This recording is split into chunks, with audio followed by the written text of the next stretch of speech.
Social media के माध्यम से मुझे पता चला कि मेरे पास एक लेटर आया है जिसमें लिखा है कि पार्टी आपको आपकी अनुशासनहीनता को देखते हुए पद मुक्त करती है।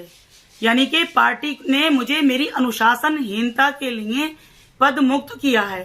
समझने की बात इसमें यह है कि राष्ट्र हित की बात करना, सभी समुदायों की बात करना, पूरे देश की बात करना, सच और इंसाफ की बात करना, मुसलमानों के साथ साथ हिंदुओं की बात करना, उनके धर्म का सम्मान करना, उनकी धार्मिक भावनाओं की, उनकी आस्थाओं का सम्मान करते हुए इस देश की बात करना, अब क्या ये अनुशासनहीनता कब से होने लगा?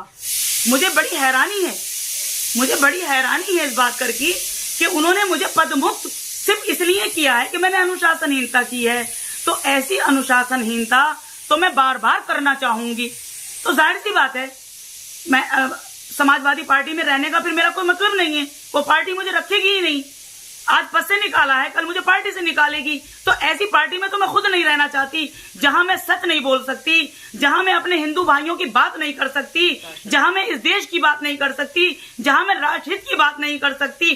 पहले मैंने जो भी कुछ इस पार्टी में रहते हुए तुष्टीकरण की राजनीति की, सिर्फ एक तरफा एक वर्ग विशेष की राजनीति की। लेकिन जब मुझे आत्मज्ञान हुआ, जब मुझे मेरे जमीर ने, मेरी आत्मा ने मुझे झंझोड़ा और मुझे लगा कि जिस देश में मैं रहती हूं मुझे उस देश की बात करनी चाहिए, जिस देश का मैंने नमक खाया है, मुझे किसी पार्टी की बात नहीं करनी चाहिए, मुझे अपने पूरे देश के, अपने सभी भाइयों की बात करनी चाहिए।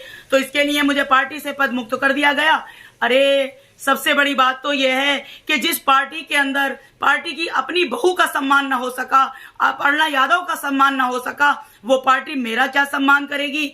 तो ऐसी पार्टी को, ऐसी उन्होंने मुझे पद मुक्त किया है, लेकिन मैं ऐसी पार्टी की प्राथमिक सदस्यता से और अपना हर ताल्लुक तोड़ती हूं, प्राथमिक सदस्यता से इस्तीफा देती हूं।